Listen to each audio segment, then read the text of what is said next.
Bine v-am găsit, dragii mei din Zodia RAC, oriunde v-ați afla. Tuturor bine ați venit, atât dragilor mei abonați, cum de asemenea poate pentru cei care sunteți pentru prima oară pe acest canal. Tuturor bine ați venit pe canalul meu Tarot Flor de Loto. Eu sunt Nina și mă bucur să vă am alături la fiecare lectură. Vă mulțumesc tare mult pentru comentariile frumoase, pentru sugestii, pentru like-uri, dar mai ales pentru prezența voastră la fiecare lectură. Azi voi face lectura generală pentru luna iulie. Așa că dacă aveți soare, lună, Venus sau ascendentul în Zodia RAC, atunci această lectură este de asemenea și pentru voi. Desigur, dacă nu veți rezona poate cu această lectură, puteți viziona lecturile celorlalte zodii care pot reprezenta pentru voi ascendentul, luna sau Venus și de unde voi puteți obține informații adiționale. Așa că să nu mai pierdem timpul, haideți să începem, zic. Și am aici o carte cu luna iulie. Voi folosi acest oracol al frunzelor de ceai. Pentru cei care sunt abonați, deja știu că l-am mai folosit. Și vom scoate câte o carte pentru fiecare săptămână care compune luna iulie, mă scuzați. Și avem pentru prima săptămână prima carte. Pentru a doua săptămână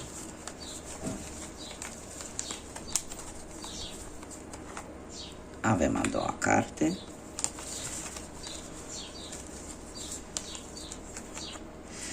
A treia săptămână.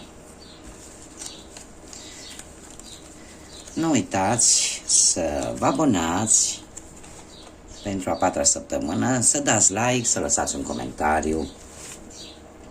Asta ajută foarte mult și canalul și implicit pe mine și sunt gesturi simple, nu costă nimic, sunt gratuite și în felul acesta mărim această comunitate frumoasă a florilor de loto, cum îmi place mie să spun. Bun, dragilor, haideți să vedem în prima săptămână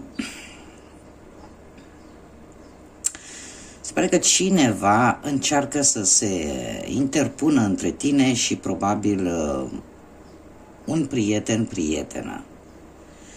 Sau cineva încearcă poate să obțină ceea ce și tu îți dorești.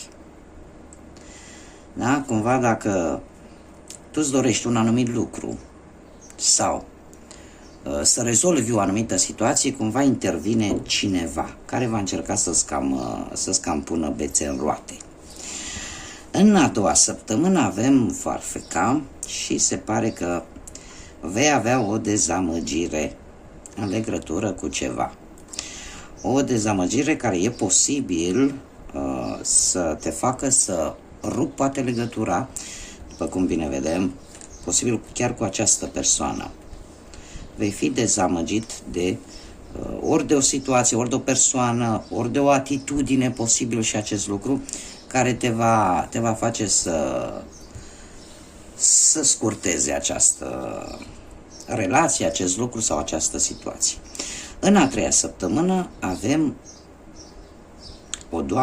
o doamnă dreaptă, cum ar fi traducerea, și se pare că ori vei avea ceva de a face, o interacțiune cu, ori ai în relația ta posibil și lucrul acesta, mă scuzați,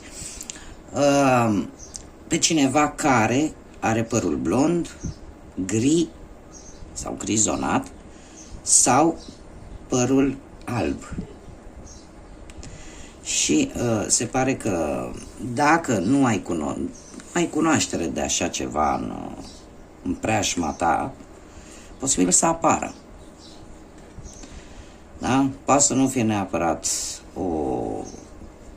o doamnă, cum este o lectură generală, poate să fie și un domn, dar este cineva cu care vei interacționa și care va acționa într-o manieră foarte justă, dreaptă.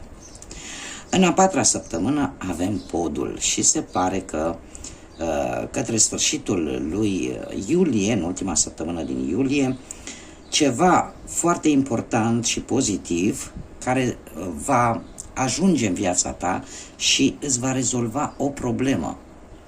Se va face probabil ori o legătură trainică, ori va apărea o situație de așa natură încât te va ajuta să îți rezolvi o problemă pe care tu o aveai. Bun, haideți să vedem acum ce ne spune și tarotul. Ce energii, ce mesaje, ce sfaturi vin pentru dragii mei din RAC în luna lui iulie. Energii, mesaje, sfaturi care vin pentru zodia RAC în luna lui iulie.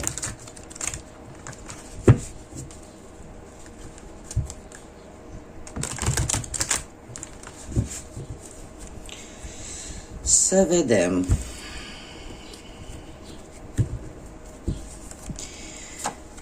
Și avem spânzuratul,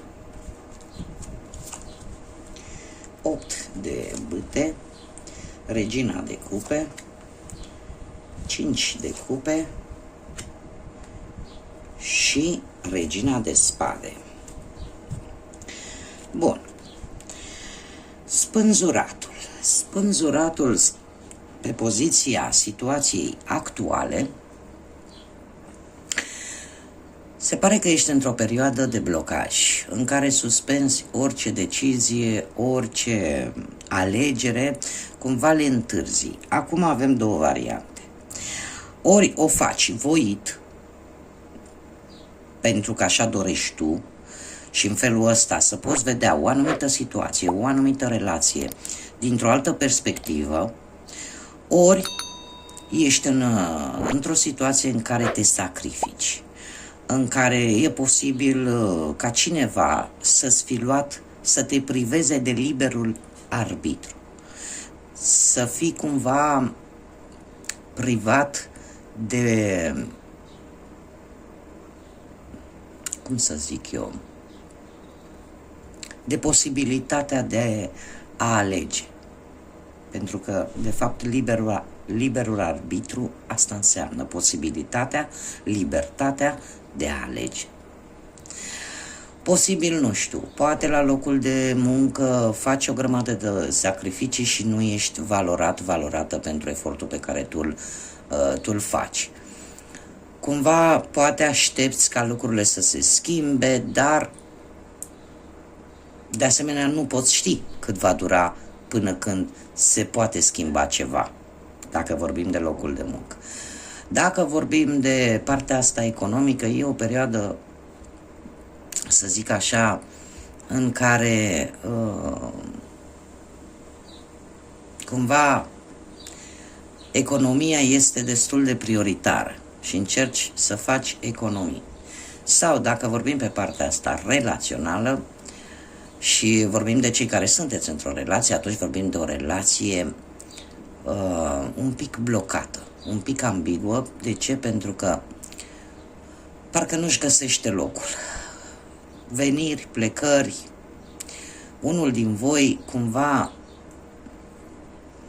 cred eu că se sacrifică mai mult decât celălalt. Și poate chiar unul din voi, așa cum am mai spus, renunță la puterea voinței. Bun.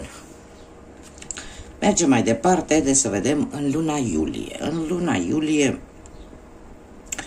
pe partea asta a muncii, avem un 8 de bâte. Un 8 de bâte care ne vorbește despre direcția către care te îndrepți. Se pare că direcția nu este una rea. Cumva, chiar dacă poate în acest moment când urmărești această lectură, poate rezultatele nu se văd la locul de muncă, la rezultatele la care tu te așteptai, asta nu înseamnă că direcția nu este una bună. Pentru că pentru cei care, de exemplu, caută un loc de muncă, apar propuneri de joburi. Pentru cei care, de exemplu, cum am mai spus, așteptau niște rezultate, e posibil să vină să te ia prin surprindere, când nu te aștepți. Totuși este o carte destul de optimistă, destul de pozitivă și dacă cumva până acum ai avut ceva blocaje relaționate cu partea asta profesională, cumva în luna lui iulie, încet se pun în mișcare. Pe partea banilor avem o regina de cupe. O regină de cupe care ne vorbește despre vești bune. Se pare că vei găsi soluții pentru a îmbunătăți partea asta materială. E probabil să fie important o relație cu o persoană care te poate sprijini, care te poate ajuta și care e posibil să fie dintr-un semn de apă, rac, pești sau scorpion. Cum de asemenea ne mai poate vorbi de un asociat în cazul în care probabil unii dintre voi au proprie afacere sau sunt în asociere cu altcineva. Posibil ca asociata voastră în această afacere să fie dintr-un semn de apă și să încerce să vă sprijine în rezolvarea în comun a anumitor probleme legate de propria voastră afacere. Dacă nu vorbim de aceste lucruri, cumva regina de cupe vine cu vești bune. Vine cu vești bune și importante, benefice pentru voi din punctul ăsta de vedere material. Pe partea dragostei, în schimb, avem un 5 de cupe. Unii dintre voi, desigur, cei care se vor regăsi, se pare că ori tocmai vor termina o relație și când o relație se termină, automat este nevoie de timp, sau veți fi într-un proces de ruptură a unei relații. Nu este un capăt de lume. De ce? Unele relații, unii dintre voi pot salva relația, dar asta dacă există resurse, asta dacă există sentimente, dacă există voință, dacă există, cum să zic, dorința aia arzătoare ca relația să funcționeze și să fie închegată, iar asta trebuie să vină din ambele părți. Dacă aceste resurse nu există, din păcate, și nu se mai poate face nimic, atunci unicul lucru de care vei avea nevoie este de timp, să te vindeci, de timp să procesezi, să înveți și să nu rămâi totuși blocat pentru multă vreme în această angoasă a tristeții sau a supărării. Iar aș mai spune un lucru pentru cei care sunteți singuri, era să uit, aș zice că ai nevoie încă de timp. Cei care sunteți singuri în luna lui iulie, se pare că mulți dintre voi încă au nevoie de timp să se vindece înainte de a căuta pe altcineva nou. Acum, un sfat pe care îl dă această carte, este indicat să-ți iei timpul necesar, cum am mai spus, să procesezi, să vezi unde s-a greșit, să-ți asumi poate anumite greșeli sau poate să îți dai seama unde s-a greșit, da? Fiecare are nevoie de un timp al lui, dar această carte vine și îți spune: nu rămâi blocat într-un timp nelimitat, pentru că viața va trece pe lângă tine. Cinciul de cupe este cartea care, în general, ne vorbește despre a uita pur și simplu, în negura tristeții, a durerii, uiți că de fapt poate lângă tine sunt suflete care au nevoie de tine sau sunt motive pentru care tu trebuie să mergi înainte, sunt motive să trăiești și încet, încet să-ți recuperezi dorința de a trăi, dorința de a te bucura de viață, așa cum vine ea, cu bune și cu rele. Pentru că această carte ne mai poate vorbi de persoane care poate au pierdut pe cineva din viața lor, pe cineva care nu se mai află în planul acesta terenal, se află într-un plan astral și atunci cu atât mai mult durerea este mai mare și probabil că și perioada de timp este un pic mai dificilă. Dar indiferent despre ce discutăm, răspunsul este același. Timpul este benefic atâta timp cât este limitat. Mergem mai departe și la sfatul cărților avem o regină de spade. Avem o regină de spade care ne vorbește despre posibil o persoană, poate din viața voastră, dintr-o zodie de aer, Gemeni, Balanță sau Vărsător, o persoană care în general este percepută ca fiind severă, ca fiind imparțială, cumva poate e percepută ca o fire rece, ca o fire cu inimă de gheață, directă, și care e posibil în această lună să fie reprezentat poate de un șef mai inflexibil așa, și atunci ar fi o atenționare. De ce? Pentru că fiind inflexibil nu-l va interesa niciodată de problemele personale pe care tu le ai. Sau ne mai poate vorbi poate de cineva puternic cu aceste caracteristici care va juca un rol important pe partea financiară. Sau ne mai poate vorbi, dacă vorbim de relații și de dragoste, de cineva puternic care poate influența în bine sau în rău relația, cum de asemenea ne mai poate vorbi de acel sfat pe care ți-l dă această carte de a scoate sentimentele pe care le ții în interiorul tău. Racul, zodia rac, este acea zodie foarte interiorizată, foarte atașată familiei. Este considerată, fiecare zodie are o latură pozitivă în care excelează. Iar zodia rac este considerată mama zodiilor. De ce? Pentru că este foarte atașată familiei. În momentul în care are o pierdere, în momentul în care ceva îi se întâmplă, se retrage în carapacea sa și cumva parcă nu mai, cum să zic eu, nu mai vede o ieșire, dă mult înapoi. Așa că indicat ar fi, poate, în această lună, dragii mei din rac,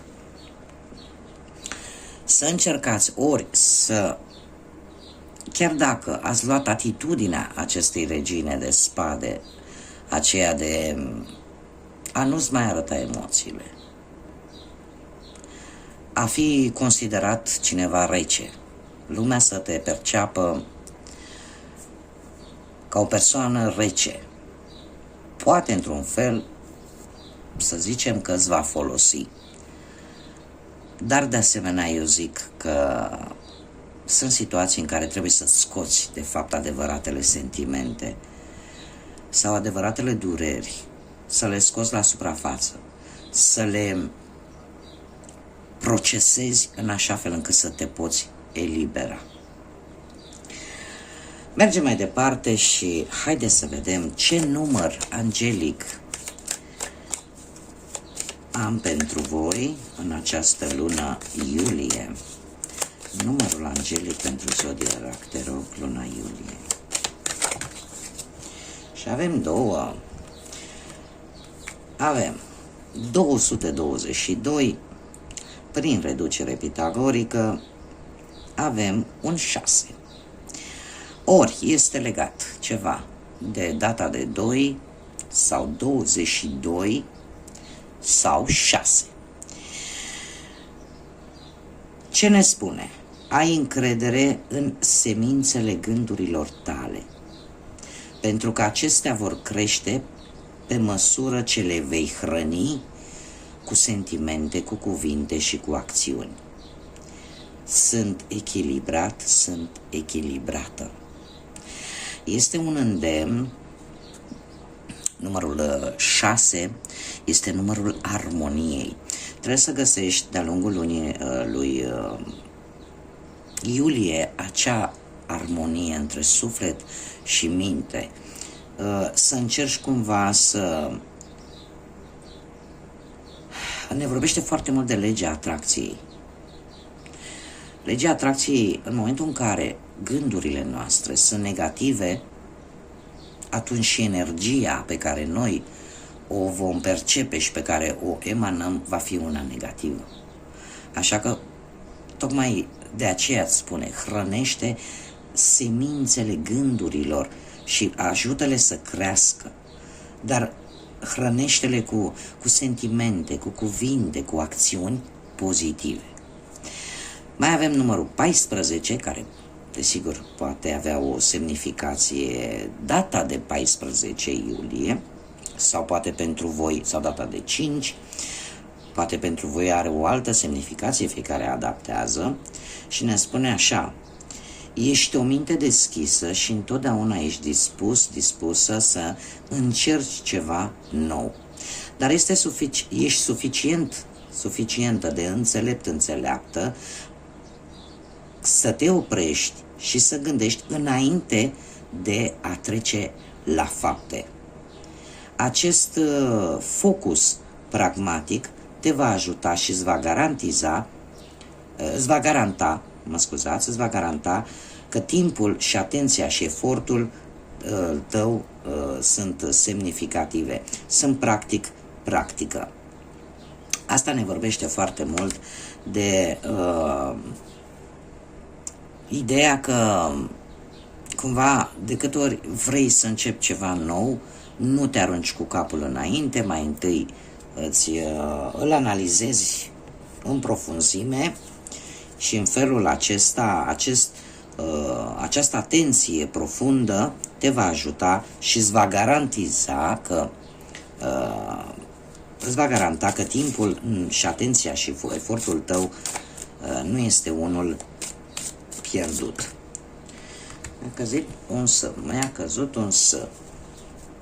Acum, haideți să vedem ce litere de nume, prenume de persoane cu care voi veți interacționa în această lună. Poate să fie, cum am mai spus, nume, prenume, pseudonim, poreclă, da? Și avem prima literă care a căzut ea singurică, litera S.